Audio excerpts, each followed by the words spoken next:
Okay, now we're in your living room, and the first thing he wants to show you is this has all now been, had all the plaster taken off, so you can really see what the bones are of this situation.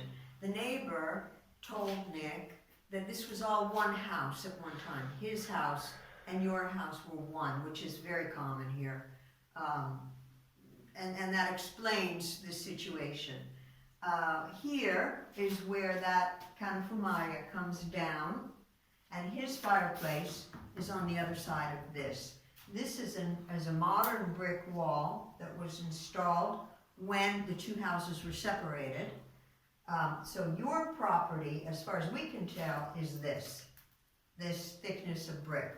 And then it's his on the other side of it. So as far as you're concerned, there's no way to put a fireplace or anything here for you, unless he invites you to share his. So, we're thinking this. First of all, another interesting thing is this, this doorway, which you see. We've taken one brick out to look in there to see what it is. Apparently, this was the doorway that connected these two separate houses. So again, what's yours is probably this. What's his is everything from here inward. Okay. So Nick's feeling, again, we're talking about the tramezzo, which is the thin wall, or it's called an intricapedine. The intricapedine that would be done with really thin brick, 10 centimeters thick, would bring you, say about here. You'd lose this much of the room. But again, that idea of bringing a canfamaria in this corner, which is yours, and you can do whatever you want, brings us also back to the idea that we sort of canceled before, of the kitchen niche. This is your kitchen niche from the living room side. So this would not be difficult to just knock through. If you were to bring the canfamaria down here, you could, one, put a wood stove in this corner, or two,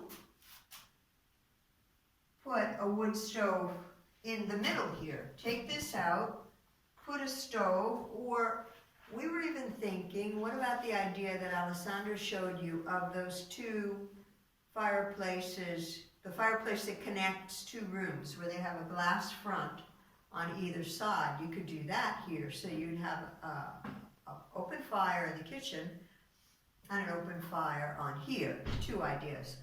Or you could have two stoves. The one in the kitchen could be placed anywhere, and the tubing would attach to this. So your potager, in that case, could be attached right to this tube, which has advantages that I'll explain afterward. And you could have the wood-burning stove in this corner, which is a nice place to have it, actually.